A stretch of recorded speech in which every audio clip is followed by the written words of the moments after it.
नमस्कार। भारत की higher education में इस वक्त एक नहीं बल्कि दो बहुत बड़े बदलाव एक साथ हो रहे हैं।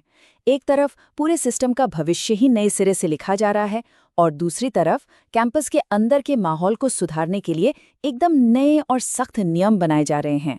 तो चलिए आज इन दोनों ही बदलावों की कहानी को परत दर परत समझते हैं।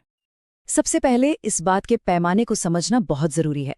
हम बात कर रहे हैं भारत की हायर एजुकेशन प्रणाली की, जिसमें 4 करोड़ से भी ज्यादा छात्र पढ़ते हैं। ये बहुत बड़ी संख्या है और इसका मतलब ये है कि यहाँ होने वाला कोई भी छोटा बड़ा बदलाव करोड़ों जिंदगियों पर सीधा असर डालता है। तो जैसा मैंने कहा, हायर एजुकेशन सेक्टर एक साथ दो बड़ी चुनौतियों का सामना कर रहा है। एक है भविष्य के लिए एक बिल्कुल नया ब्लूप्रिंट, मतलब पूरा ढांचा ही बदल रहा है, और दूसरा है आज की जमीनी हकीकत के लिए नए नियम, जो खासकर सामाजिक समानता से जुड़ा है। आज की हमारी चर्चा इन 5 हिस्सों में बटी होगी। पहले देखेंगे कि सिस्टम को बदलने की जरूरत ही क्यों पड़ी।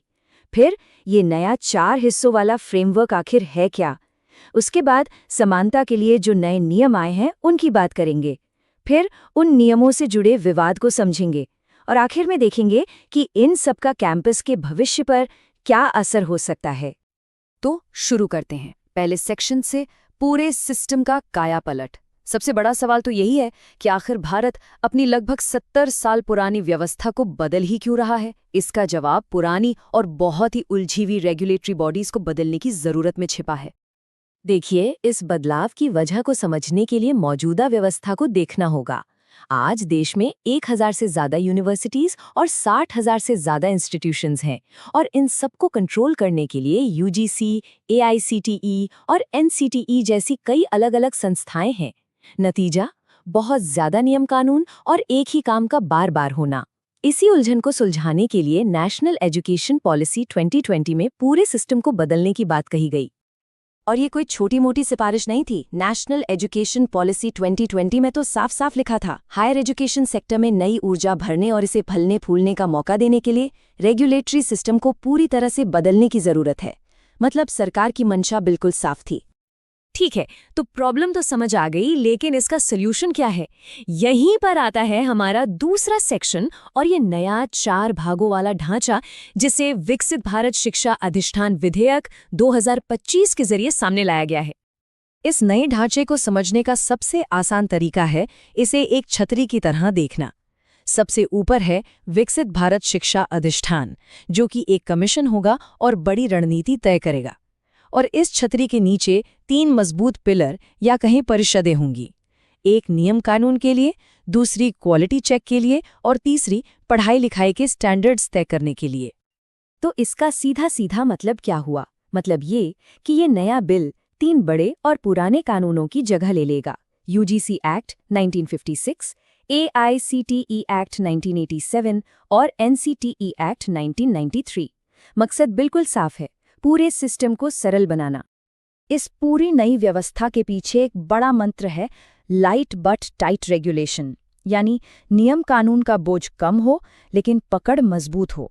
इसका लक्ष्य है कि संस्थानों को पूरी आज़ादी और इनोवेशन का मौका मिले, लेकिन साथ ही पारदर्शिता भी बनी रहे। और यहीं से हम अपनी चर्चा के दूसरे और बेहद जरूरी हिस्से की ओर बढ़ते हैं। अब आते हैं तीसरे सेक्शन पर, समानता के लिए एक जरूरी कदम। अभी तक हम बड़े बड़े ढांचागत बदलावों की बात कर रहे थे, लेकिन अब हम कैंपस के अंदर एक बहुत ही मानवीय और संवेदनशील मुद्दे पर ध्यान देंगे। ये कहानी है 2026 के इक्विटी नियमों के पीछे की।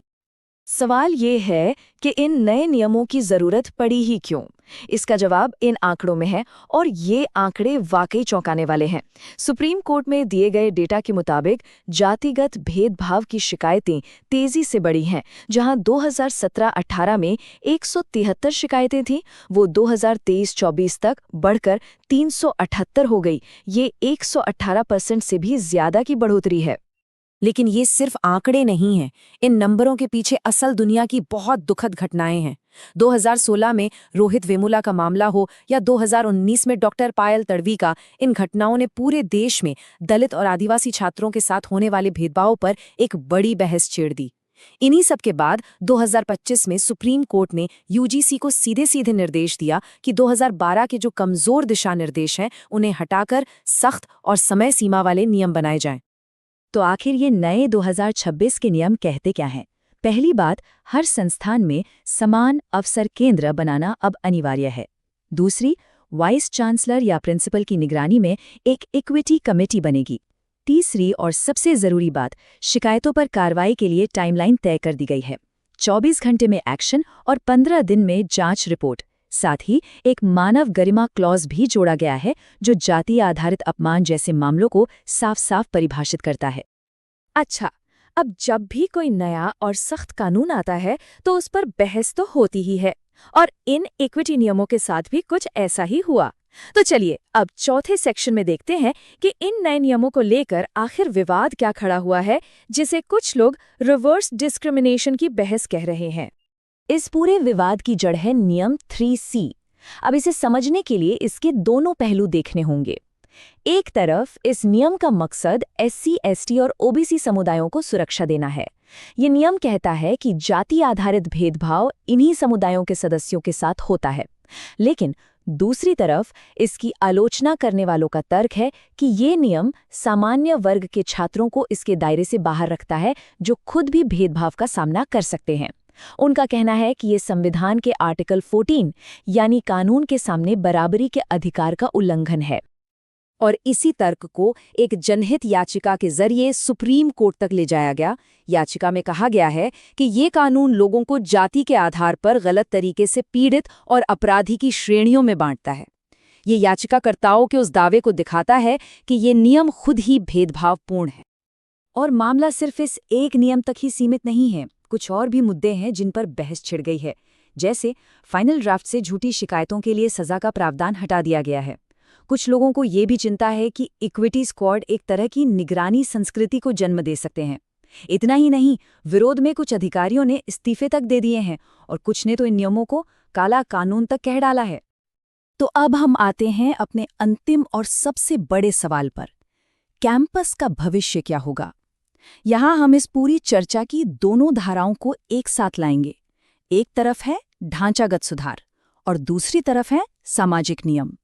क्या ये नई संरचनाएं और नए नियम मिलकर सच में कोई बड़ा बदलाव ला सकते हैं? अगर हम इस पूरे बदलाव को एक नज़र में समझना चाहें तो ये टेबल सब कुछ साफ कर देती है। देखिए, पुरानी व्यवस्था में शासन के लिए कई अलग अलग संस्थाओं का जाल था। अब एक अकेली संस्था होगी। पहले नियम बहुत उलझे हुए थे, अब लाइट पर टाइट होंगे। और सबसे बड़ा फर्क, जहां शिकायतों के लिए पहले 2012 के कमजोर दिशा निर्देश थे, वहीं अब 2026 के सख्त और समय सीमा वाले नियम हैं। तो आखिर में सवाल वहीं आकर रुकता है। एक तरफ नया आर्किटेक्चर है, दूसरी तरफ नए सामाजिक नियम। पर क्या ये कागजी बदलाव जमीन पर उन 4 करोड़ छात्रों की जिंदगी में सचमुच कोई फर्क ला पाएंगे? ये एक ऐसा बड़ा सवाल है जिसका जवाब शायद आने वाला वक्त ही देगा।